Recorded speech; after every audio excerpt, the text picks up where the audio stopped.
Hello മക്കളെ, എല്ലാവർക്കും electro magnetic ഇൻഡക്ഷന്റെ short notes വെച്ചിട്ടുള്ള റിവിഷൻ വീഡിയോയിലേക്ക് സ്വാഗതം. അപ്പോൾ മക്കളെ, നമ്മൾ ഓണപരീക്ഷയ്ക്കുള്ള പോർഷൻസ് ആയിരിക്കും ഇതിൽ നമ്മൾ നോക്കാൻ പോകുന്നത്. So mutual induction including mutual induction വരെ ആയിരിക്കും നമ്മൾ ചെയ്യാൻ പോകുന്നത്. പെട്ടെന്ന് ഷോർട്ട് നോട്ട്സ് വെച്ച് നമുക്ക് പഠിച്ചെടുക്കാം. സിമ്പിൾ ചാപ്റ്റർ ആണ്. എനിക്കറിയാം പല കുട്ടികളും ഈ ചാപ്റ്റർ പഠിച്ചിട്ടുണ്ടാവില്ല. പക്ഷേ പെട്ടെന്ന് ഒരു അരമണിക്കൂറിനുള്ളിൽ തന്നെ വേഗം പഠിക്കാനുള്ള ഏറ്റവും ബെസ്റ്റ് വീഡിയോ ആയിരിക്കും ഇത്. വേഗം തന്നെ പണി സ്റ്റാർട്ട് ചെയ്യാം.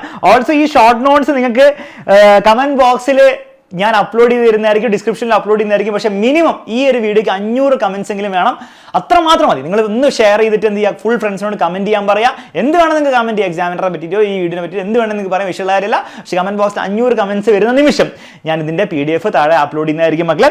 ഓൾസോ ഇന്ന് വൈകുന്നേരം വരുന്ന ലൈവിൽ നിങ്ങൾ അറ്റൻഡ് ചെയ്യണം. കാരണം ഇവിടെ ഷോർട്ട് നോട്ട്സ് റിവിഷൻ കിട്ടി. പക്ഷേ പരീക്ഷയിൽ വരാൻ പോകുന്ന എല്ലാ ചോദ്യങ്ങളും, നാളത്തെ നിങ്ങൾ പരീക്ഷ കാണാൻ പോകുന്ന എല്ലാ ചോദ്യങ്ങളും ലൈവ് ആയിട്ടും കൂടി ലീക്ക് ചെയ്യുന്നതായിരിക്കും വൈകുന്നേരത്തെ ലൈവിൽ. അപ്പോൾ എല്ലാവരും എന്ത് ചെയ്യണം, വരണം. ലീക്ക് ചെയ്യാന്ന് പറഞ്ഞു കഴിഞ്ഞാൽ ശരിക്കും പേപ്പർ ലീക്ക് ചെയ്യല്ല, പക്ഷേ പരീക്ഷയിൽ വരാൻ ചാൻസ് ഉള്ള എല്ലാ ചോദ്യങ്ങളും അതിന്റെ ഉത്തരങ്ങളും പെട്ടെന്ന് നമ്മൾ ചെയ്യുന്നതായിരിക്കും വൈകുന്നേരത്തെ ലൈവിൽ. അപ്പോൾ എല്ലാവരും മക്കളെ ലൈവില് മറക്കാതെ വന്നിരിക്കണം. പിന്നെ മറ്റൊരു കാര്യം, ബാച്ചിൽ ജോയിൻ ചെയ്യാൻ ആഗ്രഹം ഉണ്ടെങ്കിൽ, പ്രോപ്പറായി പഠിച്ച് ഫുൾ A+ ഒക്കെയാണ് നിങ്ങളുടെ പബ്ലിക് എക്സാമിന് ലക്ഷ്യമെങ്കിൽ, ബാച്ചിൽ പഠിക്കാൻ നിങ്ങൾ റെഡി എന്താണ് നിങ്ങൾക്ക് ആഗ്രഹം ഉണ്ടെങ്കിൽ താഴെ നമ്പറും ഡീറ്റെയിൽസ് കൊടുത്തിട്ടുണ്ട്, ജോയിൻ ചെയ്യുക, കൺസിഡർ ചെയ്യാം. അത്രേ പറയുന്നുള്ളൂ. നേരെ നമുക്ക് എന്ത് ചെയ്യാം, നമ്മുടെ ചാപ്റ്ററിലേക്ക് അങ്ങോട്ട് കിടക്കാം. ഫസ്റ്റ് തന്നെ പഠിക്കാനുള്ള ഇലക്ട്രോ മാഗ്നറ്റിക് ഇൻഡക്ഷൻ എന്താണ് സംഭവം, ഇത്രയേ ഉള്ളൂ മക്കളെ. ഒരു കോയിൽ ഞാൻ എടുത്തു, അതിന്റെ മാഗ്നറ്റിക് ഫ്ലക്സ് എന്ന് പറഞ്ഞാൽ അവന്റെ ഉള്ളിൽ കൂടി പാസ് ചെയ്യുന്ന മാഗ്നറ്റിക് ഫീൽഡ് ലൈൻസിന്റെ എണ്ണം.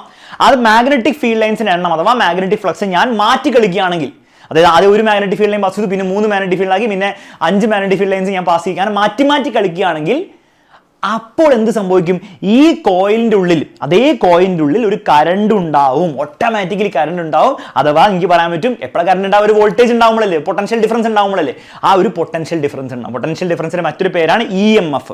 അപ്പൊ എനിക്ക് പറയാം, ഒരു ചാലകത്തിന്റെ, ഒരു കോയിലിന്റെ മാഗ്നറ്റിക് ഫ്ലക്സ് ഞാൻ മാറ്റി കളിക്കുകയാണെങ്കിൽ അവന്റെ ഉള്ളിൽ EMF ഉണ്ടാവും. EF എന്ന് പറഞ്ഞാൽ വോൾട്ടേജ് ഉണ്ടാവും. വോൾട്ടേജിന്റെ ഓട്ടോമാറ്റിക്കലി അവിടെ കറണ്ടും ഉണ്ടാവും.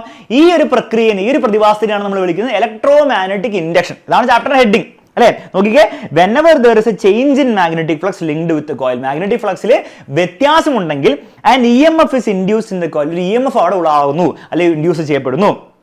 This is called electromagnetic induction. ഇതിനെയാണ് നമ്മൾ ഇലക്ട്രോമാഗ്നറ്റിക് ഇൻഡക്ഷൻ എന്ന് വിളിക്കുക. EMF എന്ന് പറഞ്ഞാൽ ബേസിക്കലി വോൾട്ടേജ് എന്ന് പറഞ്ഞാൽ അവിടെ ഒരു കറണ്ടും ഉണ്ടാവും. അപ്പോൾ മാഗ്നറ്റിക് ഫ്ലക്സ് ചേഞ്ച് ചെയ്ത് നമുക്ക് എന്ത് ചെയ്യാം, കറണ്ട് ഉണ്ടാക്കാം. അങ്ങനെയാണ് പരീക്ഷയിൽ അടുത്ത് ചോദിക്കും, ഈ സ്ട്രെങ്ത് ഓഫ് EMF, ഈ ഉണ്ടാവുന്ന വോൾട്ടേജിന് സ്ട്രെങ്ത് എന്തിനൊക്കെ ഡിപ്പെൻഡ് ചെയ്യാം. അപ്പോൾ പ്രാക്ടിക്കലി നമ്മൾ ഇതെങ്ങനെയാണ് ചെയ്യാന്ന് വെച്ചാൽ, ഒരു സോളിനോയിഡ് എടുക്കും, ഒരു ബാർ മാഗ്നറ്റ് എടുക്കും, ബാർ മാഗ്നറ്റ് അകത്തേക്ക് കൊണ്ടുപോകുമ്പോൾ, ഇതിന്റെ അടുത്തേക്ക് കൊണ്ടുപോകുമ്പോൾ ഈ സോളിനോയിഡിന്റെ മാഗ്നറ്റിക് ഫ്ലക്സ് കൂടും. അപ്പോൾ അവിടെ എന്തുണ്ടാവും മക്കളെ, കറണ്ട് ഉണ്ടാവും. ഗാൽവാനോമീറ്റർ ഡിഫ്ലക്ഷൻ കാണിക്കും. ഇത് ഉള്ളിലേക്ക് പോകുമ്പോൾ മാഗ്നറ്റിക് ഫ്ലക്സ് കൂടും, അത് എന്താണ് EMF ഉണ്ടാവും. പുറകോട്ട് വലിക്കുമ്പോഴും നടക്കും, കാരണം പുറകോട്ട് വലിക്കുമ്പോൾ മാഗ്നറ്റിക് ഫ്ലക്സ് കുറയും. മാഗ്നറ്റിക് ഫ്ലക്സിൽ ചേഞ്ച് വന്നാൽ മതിയല്ലോ, അപ്പോൾ കൂടുകയും ചെയ്യാം കുറയുകയും ചെയ്യാം. മാഗ്നറ്റിക് ഫ്ലക്സ് ബാക്കോട്ട് ആക്കുമ്പോൾ കുറയും, അപ്പോൾ EMF ഉണ്ടാവും. അങ്ങനെയാണ് EMFന്റെ ഈ സ്ട്രെങ്ത് എങ്ങനെയാണ് നമുക്ക് കൂട്ടാൻ പറ്റുക. അപ്പോൾ എഴുതി വെക്കുക, ഫസ്റ്റ് സ്ട്രെങ്ത് ഓഫ് മാഗ്നറ്റ്, അതായത് മാഗ്നറ്റിന്റെ സ്ട്രെങ്ത് കൂട്ടിയാൽ ഈ EMF അഥവാ കറണ്ടിന്റെ സ്ട്രെങ്ത്തും കൂടും. Relative speed between solenoid and magnet, ഇവർ തമ്മിലുള്ള സ്പീഡ്, അതായത് എത്രത്തോളം സ്പീഡിലാണ് നിങ്ങൾ മാഗ്നറ്റിന്റെ അടുത്തേക്ക് കൊണ്ടുവരുന്നത്, നല്ല വലിക്കുന്നത്, ആ സ്പീഡ്. ഇപ്പൊ നല്ല സ്പീഡിലാക്കിയാൽ നല്ല EMF കിട്ടും, നല്ല വോൾട്ടേജ് കിട്ടും, നല്ല കറണ്ട് കിട്ടും. മെല്ലെ നിങ്ങൾ ചെയ്താൽ കുറച്ച് വോൾട്ടേജും കുറച്ച് കറണ്ട് കിട്ടുള്ളൂ. Number of turns of solenoid, 10 ചുറ്റുകളുള്ള സോളിനോയിഡിൽ ഒരു സ്പീഡിൽ നിങ്ങൾ മാഗ്നറ്റ് കൊണ്ടുവന്നാൽ ഒരു 2 ആംപിയർ കറണ്ട് ഉണ്ടാവുമായിരിക്കും. 20 ചുറ്റുകളാണെങ്കിൽ അത് 4 ആംപിയറിലേക്ക് കൂടും. ഓക്കെ, അപ്പോൾ ചുറ്റുകളുടെ എണ്ണം ഡിപ്പെൻഡ് ചെയ്യും. അത് പരീക്ഷ ചോദിക്കും, എങ്ങനെയാണ് സ്ട്രെങ്ത് ഓഫ് EMF നമുക്ക് കൂട്ടാൻ പറ്റുക. ഇത്രയും കാര്യങ്ങളാണ് ചോദിക്കുക. അപ്പോൾ ഇലക്ട്രോമാഗ്നറ്റിക് ഇൻഡക്ഷന്റെ ഡെഫിനേഷൻ, സ്ട്രെങ്ത് ഓഫ് EMF എന്തിനൊക്കെ ഡിപ്പെൻഡ് ചെയ്യുന്നു. അടുത്ത നമുക്ക് ഫ്ലെമിങ്സ് റൈറ്റ് ഹാൻഡ് റൂൾ. എന്തിനാണ്? വളരെ സിമ്പിൾ ആണ് മക്കളെ. ഈ ഉണ്ടാവുന്ന കറണ്ട് അല്ലെ, ഒരു കറണ്ട് ഉണ്ടാവില്ലേ, ആ കറണ്ട് എങ്ങോട്ടാണെന്ന് കണ്ടുപിടിക്കും. അതായത് ഇലക്ട്രോമാഗ്നറ്റിക് ഇൻഡക്ഷൻ വഴി ഉണ്ടാവുന്ന കറണ്ട് കണ്ടുപിടിക്കണേ നമ്മൾ ഉപയോഗിക്കുന്ന റൂളാണ് മക്കളെ ഫ്ലെമിങ്സ് റൈറ്റ് ഹാൻഡ് റൂൾ. ഒന്നുമില്ല, ലെഫ്റ്റ് ഹാൻഡ് റൂൾ നിങ്ങൾ സെക്കൻഡ് ചാപ്റ്റർ പഠിച്ചില്ലെങ്കിൽ സെക്കൻഡ് ചാപ്റ്ററിന്റെ ഷോർട്ട് നോട്ട്സിന്റെ വീഡിയോ ഇട്ടുണ്ട്, അത് പോയി കാണണം. അതേ അവിടെ പഠിച്ച ലെഫ്റ്റ് ഹാൻഡ് റൂൾ ഇങ്ങനെയല്ലേ, അതേ സാധനം റൈറ്റ് ഹാൻഡിൽ പിടിച്ചാൽ മതി. അതായത് വീണ്ടും ഫാദർ, മദർ, ചൈൽഡ്. ഫാദർ എന്ന് പറഞ്ഞാൽ ഫോഴ്സ്, മദർ എന്ന് പറഞ്ഞാൽ മാഗ്നറ്റിക് ഫീൽഡ്, ചൈൽഡ് എന്ന് പറഞ്ഞാൽ കറണ്ട്. ഇതെങ്ങനെയാണ് സാർ ഉപയോഗിക്കുക? വളരെ സിമ്പിൾ ആണ് മക്കൾ. ഒരു എക്സാമ്പിൾ വെച്ച് നമുക്ക് മനസ്സിലാക്കാം. ഒരു കണ്ടക്ടർ ഉണ്ട്, അതിൻ്റെ ഉള്ളിൽ കറണ്ട് ഇല്ല, ഒരു മാഗ്നറ്റിക് ഫീൽഡാണ് സ്ഥിതി ചെയ്തിരിക്കുന്നത്. ഈ കറണ്ട് ഓൾറെഡി ഇല്ല കേട്ടോ, ശ്രദ്ധിക്കണേ. ഇനി കറണ്ട് നമ്മൾ ഉണ്ടാക്കാൻ പോവാണ് ഇലക്ട്രോമാഗ്നറ്റിക് ഇൻഡക്ഷൻ ഉപയോഗിച്ച്. എങ്ങനെയാ? ഈ കണ്ടക്ടർ നമ്മൾ മുകളിലേക്ക് പുഷ് ചെയ്യാണ്, മുകളിലേക്ക് നമ്മൾ ഒരു ഫോഴ്സ് കൊടുക്കുകയാണ്. അതായത് ഇവന്റെ മോഷൻ എങ്ങോട്ടാ, മുകളിലേക്കാണ്. അതായത് മുകളിലേക്ക് ആരോ ഫോഴ്സ് കൊടുത്തിട്ടുണ്ടാവും. ഇവൻ മുകളിലേക്ക് പോകുന്ന സമയത്ത് എന്ത് സംഭവിക്കുക, ഇവിടെ ആദ്യം ഇവൻ നടുവിൽ നിൽക്കുമ്പോൾ മാക്സിമം മാഗ്നറ്റിക് ഫ്ലക്സ് അവന്റെ ഉള്ളിൽ കൂടി പാസ് ചെയ്യുന്നുണ്ട്. പക്ഷെ അവൻ മുകളിലേക്ക് പുഷ് ചെയ്യപ്പെടുമ്പോൾ മാഗ്നറ്റിക് ഫ്ലക്സ് കുറയില്ലേ? ഇവൻ ഈ മാഗ്നറ്റിക് ഫീൽഡ് ലൈൻസിന്റെ ആ ഏരിയയിൽ നിന്ന് പുറത്തേക്ക് പോവാണ്. അപ്പൊ അവന്റെ മാഗ്നറ്റിക് ഫ്ലക്സ് കുറയും. മാഗ്നറ്റിക് ഫ്ലക്സ് കുറഞ്ഞാൽ വോൾട്ടേജ് ഉണ്ടാവും, EMF ഉണ്ടാവും, കറണ്ട് ഉണ്ടാവും. എങ്ങോട്ടുണ്ടാവും? Right hand rule. എങ്ങോട്ടുണ്ടാവും? Right hand rule. അപ്പൊ നമുക്ക് 2 പോയിന്റ്സ് പിടിക്കാം. ഇതിനെ എ എന്ന് വിളിക്കാം, ഇതിനെ ബി എന്ന് വിളിക്കാം. എ എന്ന് ബിയിലേക്കാണോ ബി എന്ന് എയിലേക്കാണോ പരീക്ഷയിൽ വെക്കാം. അപ്പൊ നിങ്ങൾ എന്താ ചെയ്യുക? ഇത് പിടിക്കുക. ഫോഴ്സ്, മാഗ്നറ്റിക് ഫീൽഡ്, കറണ്ട് നമുക്ക് കിട്ടും. പക്ഷെ ഫോഴ്സ്, മാഗ്നറ്റിക് ഫീൽഡ് നിങ്ങൾ പിടിക്കുക. ഫോഴ്സ് മുകളിലേക്കല്ലേ? അപ്പൊ നമ്മൾ മുകളിലേക്ക്. മാഗ്നറ്റിക് ഫീൽഡ് ഇങ്ങോട്ടല്ലേ? ഇങ്ങോട്ട്. അപ്പൊ കറണ്ട് എങ്ങോട്ടാ? എൻ്റെ ഇതിൽ കറണ്ട് ഇത് A to B ആണ്. അപ്പൊ ആൻസർ നിങ്ങളെ വരച്ചു നോക്കിയാൽ മനസ്സിലാവും A എന്ന് ബിയിലേക്കാണ്. അപ്പൊ കറണ്ട് A എന്ന് ബിയിലേക്കാണ് നമുക്ക് കണ്ടുപിടിക്കാം. ഇതിന് ഉപയോഗിക്കേണ്ട റൂളാണ് ഫ്ലെമിങ്ങിന്റെ right hand rule. Left hand rule അപ്പൊ എന്തിനാ ഉപയോഗിക്കുക? മോട്ടോർ പ്രിൻസിപ്പിളിന്റെ കോണ്ടെക്സ്റ്റിലാണ്. മോട്ടോർ പ്രിൻസിപ്പിൾ എന്ന് പറഞ്ഞാൽ എന്തായിരുന്നു മക്കളെ? മോട്ടോർ പ്രിൻസിപ്പിൾ എന്ന് പറഞ്ഞാൽ ഓൾറെഡി കറണ്ട് ഉണ്ട് വയറിൽ, മാഗ്നറ്റിക് ഫീൽഡ് അവന്റെ മുകളിൽ ഫോഴ്സ് കൊടുക്കുന്നു. ഇവിടെ ഓൾറെഡി കറണ്ട് ഇല്ല, ഫോഴ്സ് കൊടുക്കുന്നുണ്ട്, കറണ്ട് ഉണ്ടാവുകയാണ്. അപ്പോൾ ഫോഴ്സ് കൊടുക്കുന്ന കറണ്ട് ഉണ്ടാവാൻ സാഹചര്യത്തിൽ റൈറ്റ് ഹാൻഡ് റൂൾ ഉപയോഗിക്കുക. മറ്റടുത്ത് ഓൾറെഡി കറണ്ട് ഉണ്ട്, ഫോഴ്സ് ഉണ്ടാവുകയാണ്, ലെഫ്റ്റ് ഹാൻഡ് റൂൾ ഉപയോഗിക്കുക. ആ രീതിയിൽ നിങ്ങൾ ചിന്തിച്ച് നോക്കുക. അങ്ങനെ ഒരിക്കലും തെറ്റില്ല കേട്ടോ. ക്ലിയർ ആണല്ലോ മക്കളെ? അപ്പൊ ഇത് എഴുതാനും പഠിക്കണം. ഞാൻ ഈ പറഞ്ഞ കാര്യം തന്നെ എഴുതി വെക്കാനും നിങ്ങൾ പഠിക്കണം. പരീക്ഷ ചോദിക്കും state Fleming's right hand rule. ഫ്ലെമിങ്ങിന്റെ വലത് കൈ നിയമം പ്രസ്താവിക്കാൻ പറയും. അപ്പൊ നിങ്ങൾ ഇത് ഇംഗ്ലീഷിലും അതുപോലെ മലയാളത്തിന്റെ നോട്ട്സ് ഞാൻ PDF താഴെ കൊടുത്തിട്ടുണ്ട്. അത് നിങ്ങൾ എഴുതി വെക്കണം. ക്ലിയർ ആണല്ലോ മക്കളെ? മനസ്സിലായെന്ന് വിചാരിക്കുന്നു. ഇനി പരീക്ഷയിൽ ചോദിക്കും ഈ കറണ്ടിന്റെ ഡയറക്ഷൻ എന്തിനൊക്കെ ഡിപ്പെൻഡ് ചെയ്യാം? ഡയറക്ഷൻ ഓഫ് ഇൻഡ്യൂസ് കറണ്ട് ഇതിനെ ഡിപ്പെൻഡ് ചെയ്യും. ഈ 2 ഫിംഗേഴ്സിനെ ഡിപ്പെൻഡ് ചെയ്യും. ഈ ഫിംഗറിന്റെ ഡയറക്ഷനും ഈ 2 ഫിംഗേഴ്സ് എങ്ങനെ പിടിക്കുന്നു ഡിപ്പെൻഡ് ചെയ്യില്ലേ? ഇങ്ങനെ പിടിച്ചാൽ ഇങ്ങോട്ടായിരിക്കും ഇങ്ങോട്ട് ഡയറക്ഷൻ, ഇങ്ങനെ പിടിച്ചാൽ ഇങ്ങോട്ടായിരിക്കും, ഇങ്ങോട്ട് പിടിച്ചാൽ ഇങ്ങോട്ട്. അപ്പൊ ഈ 2 ഫിംഗേഴ്സ് എന്തായിരുന്നു? Force of conductor. Force of conductor നമ്മൾ പറയരുത്, മോഷൻ ഓഫ് കണ്ടക്ടർ അല്ലേ? അപ്പൊ direction of motion of conductor എന്നോ മോഷൻ ഓഫ് സോളിനോട് എന്ന് എഴുതാം. ബേസിക്കലി എങ്ങോട്ടാണോ ഫോഴ്സ് അങ്ങോട്ടായിരിക്കും മോഷൻ. അതൊരു കാര്യം. പിന്നെ മാഗ്നറ്റിക് ഫീൽഡ് ഡയറക്ഷൻ ഡിപ്പെൻഡ് ചെയ്യില്ലേ? അപ്പൊ direction of magnetic field depend ചെയ്യും.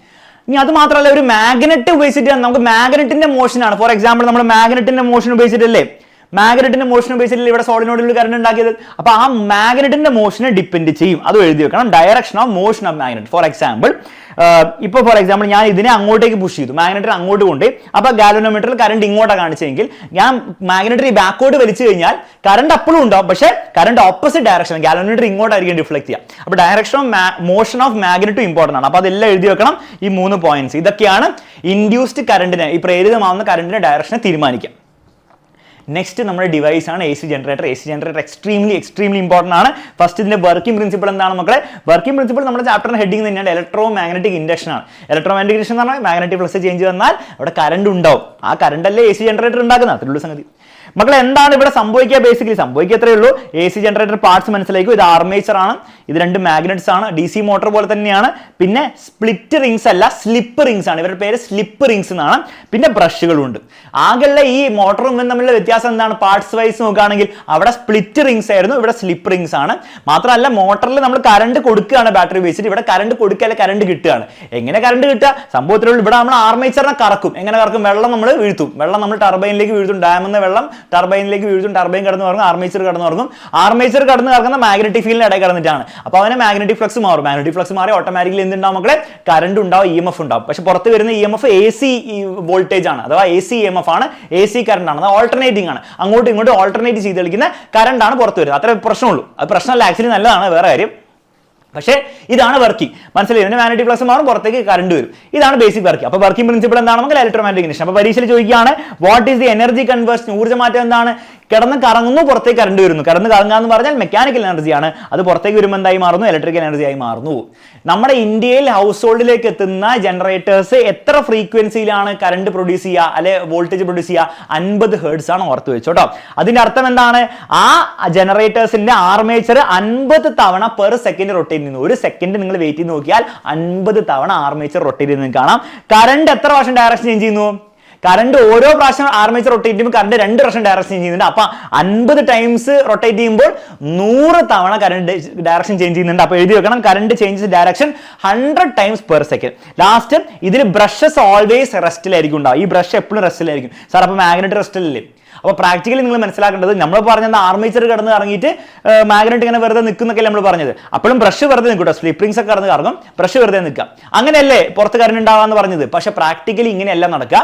പ്രാക്ടിക്കലി വലിയ ജനറേറ്റേഴ്സ് ആണെങ്കിൽ നമ്മൾ ആർമേച്ചർ അല്ല കറക്കുക, ഈ മാഗ്നറ്റ്സ് ആണ് കറക്കുക. കാരണം എന്താണ്? ഈ ആർമേച്ചർ ഇറങ്ങിയ സ്ലിപ്പ് റിങ്സ് കറങ്ങും. സ്ലിപ്പ് റിങ്സ് ഇറങ്ങിയ സ്ലിപ്പ് റിങ്സും ബ്രഷസും തമ്മിൽ എന്താണ്? ഭയങ്കര ഫ്രിക്ഷൻ കാരണം അവിടെ ഹീറ്റ് വേസ്റ്റ് ആയി പോകും, ഊർജ്ജ നഷ്ടം ഉണ്ടാവും, എനർജി ലോസ് ഉണ്ടാവും. അതുകൊണ്ട് പ്രാക്ടിക്കലി എന്താ ചെയ്യാന്ന് വെച്ചാൽ ആ മാഗ്നറ്റ്സ് ആണ് പ്രാക്ടിക്കൽ ജനറേറ്റേഴ്സിൽ നമ്മൾ കറക്റ്റ് ചെയ്ത് ഓർത്ത് വെച്ചോ, ടെക്സ്റ്റ് ബുക്കിൽ കൊടുത്ത പോയിന്റാണ് 1 മാർക്കൊക്കെ ചോദിക്കാം. അപ്പം മാഗ്നറ്റ്സ് ആണ് കറക്കുക. അപ്പം ഒരു ജനറേറ്ററിൽ എപ്പോഴും സ്റ്റേഷനറി ആയിട്ട് നിൽക്കുന്ന ഒറ്റാൾ മാത്രമേ ഉള്ളൂ, ബ്രഷസ് ആണ്. കാരണം ആർമേച്ചർ ഇറങ്ങിയാലും മാഗ്നറ്റ്സ് ഇറങ്ങിയാലും ബ്രഷ് എന്തായിരിക്കും എപ്പോഴും സ്റ്റേഷനറി ആണ്. അതുകൊണ്ടാണ് എഴുതി വെച്ചിരിക്കുന്നത്. ക്ലിയർ ആണല്ലോ മക്കളെ? ഇതേ AC ജനറേറ്ററിന് പുറത്ത് കറണ്ട് DC കിട്ടണമെങ്കിൽ, DC കറണ്ടാണ് നിങ്ങൾക്ക് വേണമെങ്കിൽ നിങ്ങൾക്ക് എന്ത് ചെയ്യാം, ഇതിനെ DC ജനറേറ്റർ ആക്കി മാറ്റാം. അതിന് ഒറ്റ പണി മാത്രം നിങ്ങൾ ചെയ്താൽ മതി. ഈ സ്ലിപ്പ് റിങ്സിനെ എടുത്ത് കളയുക, എന്നിട്ട് മോട്ടറിൽ ഉപയോഗിച്ച സ്പ്ലിറ്റ് റിങ്സ് ഇല്ലേ അത് വെച്ച് നിങ്ങൾ റിപ്ലേസ് ചെയ്താൽ ഓട്ടോമാറ്റിക്കലി എന്തായി മാറും, DC ജനറേറ്റർ ആയി മാറും. ഇത് പരീക്ഷ ചോദിക്കും കേട്ടോ. കൺവേർഷൻ ടു DC ജനറേറ്റർ എന്താ? റിപ്ലേസ് സ്ലിപ്പ് റിങ്സ് വിത്ത് സ്പ്ലിറ്റ് റിങ്സ്. സ്ലിപ്പ് റിങ്സിനെ എടുത്ത് കളഞ്ഞിട്ട് സ്പ്ലിറ്റ് റിങ്സ് വെച്ച് കഴിഞ്ഞാൽ പുറത്ത് നിങ്ങൾക്ക് DC ആയിരിക്കും കിട്ടുക. ഓക്കെ, അപ്പോൾ ഈ പുറത്തുള്ള കിട്ടുന്ന ഗ്രാഫുകൾ ഒന്ന് പഠിച്ചു വളരെ ഇമ്പോർട്ടന്റ് ആയിരിക്കും. ഫോർ എക്സാമ്പിൾ AC ജനറേറ്ററിന്റെ ഗ്രാഫ് ആണിത്. ഇതെങ്ങനെയാ സാർ AC ആണെന്ന് മനസ്സിലാവുക? പോസിറ്റീവ് നെഗറ്റീവ് പോസിറ്റീവ്, അപ്പോൾ ഓൾട്ടർനേറ്റിംഗ് അല്ലേ? അപ്പോൾ AC ജനറേറ്ററിന്റെ ഔട്ട്പുട്ട് ഗ്രാഫ് ആണിത് കേട്ടോ. നെക്സ്റ്റ് ഇതാരുടെയാണ്? അതവിടെ നിൽക്കട്ടെ. ഇതാരുടെ ആയിരിക്കും മക്കളെ? ഇത് ഏത് ജനറേറ്ററിന്റെ ആയിരിക്കും? ഇത് നോക്കിക്കുക, എപ്പോഴും പ്ലസ് ആണ്. എപ്പോഴും പ്ലസ് ആണെങ്കിൽ നേരത്തെ അത് DC ജനറേറ്ററിന്റെ ഔട്ട്പുട്ട് ഗ്രാഫ്, അത് DC ജനറേറ്റർ ഇവിടെ താഴെ ഓൾറെഡി എഴുതി വെച്ചിട്ടുണ്ട്. അതുകൂടാതെ ഇതെന്താണ്? ഇത് എപ്പോഴും പ്ലസ് ആണ്. അപ്പോൾ ഇത് പ്ലസ് എന്ന് പറഞ്ഞാൽ എപ്പോഴും പോസിറ്റീവ് ആണെങ്കിൽ അല്ല എപ്പോഴും നെഗറ്റീവ് ആണെങ്കിൽ ഏതെങ്കിലും ഒന്ന് മാത്രമേ ഉള്ളൂ എങ്കിൽ അത് DC ആണ്. അപ്പോൾ ഇതാരുടെയാണ് സാർ? ഇതും DC ജനറേറ്റർ ആണോ? അല്ല, DC ജനറേറ്ററിന് തവള ചാടുന്ന ചാടി കളിക്കുകയാണ് ചെയ്യുക. ഇത് DC ആണ്, പക്ഷേ DC ജനറേറ്റർ അല്ല, DC ബാറ്ററിയുടെ ഔട്ട്പുട്ട് ആണ് കേട്ടോ. ക്ലിയർ ആണല്ലോ? ഇവർ തമ്മിലുള്ള വ്യത്യാസമൊക്കെ പരീക്ഷ ചോദിക്കും. അപ്പോൾ നിങ്ങൾ പറഞ്ഞു ഇവിടെ ഡയറക്ഷൻ ചേഞ്ച് ചെയ്യുന്നുണ്ട് അല്ലെ, ഇവിടെ ഡയറക്ഷൻ ചേഞ്ച് ചെയ്യുന്നില്ലേ, ഇവിടെ ഡയറക്ഷൻ ചേഞ്ച് ചെയ്യുന്നുണ്ടോ? ഇല്ല. ഇവിടെ ഡയറക്ഷൻ ചെയ്യുന്നുണ്ടോ? ഇല്ല. അപ്പോൾ ഇവിടെ മാത്രം ഡയറക്ഷൻ ചേഞ്ച് ചെയ്യുന്നുണ്ട്. പക്ഷേ വേറൊരു കാര്യം കൂടി ഉണ്ട്, ഇവിടെ നോക്കിയാൽ മാഗ്നിറ്റ്യൂഡ് ചേഞ്ച് ചെയ്യുന്നുണ്ട്. മാഗ്നിറ്റ്യൂഡ് എന്ന് പറഞ്ഞാൽ ഒരു വാല്യൂ 0 ന്ന് 3 വോൾട്ട് 3 0 വോൾട്ട് അങ്ങനെ മാറി കളിക്കുന്നില്ല. അപ്പോൾ ഇവിടെ മാഗ്നിറ്റ്യൂഡ് ചേഞ്ച് ചെയ്യുന്നുണ്ട്, ഇവിടെ മാഗ്നിറ്റ്യൂഡ് ചേഞ്ച് ചെയ്യുന്നുണ്ട്. ഇവിടെ ഡയറക്ഷൻ ചേഞ്ച് ചെയ്യുന്നില്ല, പക്ഷേ മാഗ്നിറ്റ്യൂഡ് ചേഞ്ച് ചെയ്യുന്നുണ്ടോ? ചേഞ്ച് ചെയ്യുന്നുണ്ട്. എന്നാൽ ഇവിടെയോ? ഇവിടെ ഒന്നും ചേഞ്ച് ചെയ്യുന്നില്ല, ഡയറക്ഷൻ ചേഞ്ച് ചെയ്യുന്നില്ല, മാഗ്നിറ്റ്യൂഡ് എന്ന് പറഞ്ഞാൽ അതിന്റെ വാല്യൂ അത് ചേഞ്ച് ചെയ്യുന്നില്ല. ഇവിടെ മൊത്തം 3 വോൾട്ട് തന്നെയാണ്. ക്ലിയർ ആണല്ലോ? അപ്പോൾ അത്രയും കാര്യങ്ങൾ പരീക്ഷ നിങ്ങളോട് ചോദിക്കാം. ഒരു കാര്യം കൂടെ നിങ്ങളോട് ചോദിക്കാം, ഇതൊരു DC ജനറേറ്റർ ആക്കി ഞാൻ മാറ്റി, അതായത് ഞാൻ സ്പ്ലിറ്റ് റിങ്സ് വെച്ച് DC ജനറേറ്റർ ആക്കി മാറ്റി. അങ്ങനെയാണ് എനിക്ക് പുറത്ത് കിട്ടുന്ന ഔട്ട്പുട്ട് എന്തായിരിക്കും? DC ആയിരിക്കും കിട്ടുക. അപ്പോഴും ACയിലെ ഔട്ട്പുട്ട് എന്തായിരിക്കും? സോറി, ആർമേച്ചറിലെ കറണ്ട് എത്രയായിരിക്കും? അപ്പോഴും ആർമേച്ചറിലെ കറണ്ട് AC തന്നെ ആയിരിക്കും. വീണ്ടും ഓർമ്മിച്ചോ, പരീക്ഷയിൽ എപ്പോഴും ചോദിക്കുന്നതാണ്. DC ജനറേറ്റർ ആക്കി മാറ്റി പുറത്ത് DC കിട്ടും, ഇങ്ങനെ പ്ലസ് DC കിട്ടും. പക്ഷെ അപ്പോഴും DC ജനറേറ്റർ ആവുമ്പോഴും ഇവന്റെ ആർമേച്ചർ എന്ത് കറണ്ട് തന്നെയാണ്? AC കറണ്ടാണ്. അപ്പോൾ ഗ്രാഫ് ഇങ്ങനെ ആയിരിക്കും എന്നുള്ള കാര്യം മറന്നു പോകരുത്. പല കുട്ടികളും തെറ്റിക്കുന്ന ഒരു സംഗതിയാണ്, അതും കൂടി ഞാൻ പഠിപ്പിച്ചു എന്നേ ഉള്ളൂ.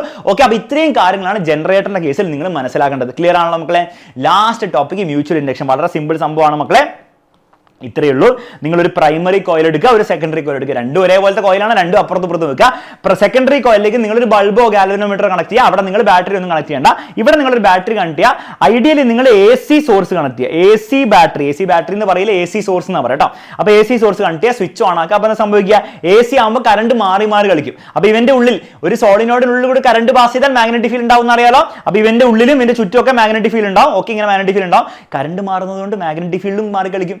അവിടെ ആലോചിച്ച് നോക്കി, ഇവന്റെ മാഗ്നറ്റിക് ഫീൽഡ് മാറി, ഇവന്റെ മാഗ്നറ്റിക് ഫ്ലക്സ് മാറും. പക്ഷെ ആ മാഗ്നറ്റിക് ഫീൽഡ് തന്നെ തൊട്ടടുത്തവന്റെ ഉള്ളിൽ കൂടി പോകുന്നവന്റെ രണ്ടാമത്തവന്റെ സെക്കൻഡറി കോയിലിന്റെ മാഗ്നറ്റിക് ഫ്ലക്സ് മാറുന്നില്ലേ? കാരണം ഈ മാഗ്നറ്റിക് ഫീൽഡ് അവന്റെ ഉള്ളിൽ കൂടി പോകുന്നുണ്ട്. അപ്പോൾ രണ്ടാമത്തവന്റെ മാഗ്നറ്റിക് ഫ്ലക്സ് മാറും. രണ്ടാമത്തവന്റെ മാഗ്നറ്റിക് ഫ്ലക്സ് മാറിയാൽ ഇലക്ട്രോമാഗ്നറ്റിക് ഇൻഡക്ഷൻ പ്രകാരം അവന്റെ ഉള്ളിൽ EMF ഉണ്ടാവില്ലേ, കറണ്ട് ഉണ്ടാവില്ലേ, ബൾബ് കത്തില്ലേ? ബൾബ് കത്തും.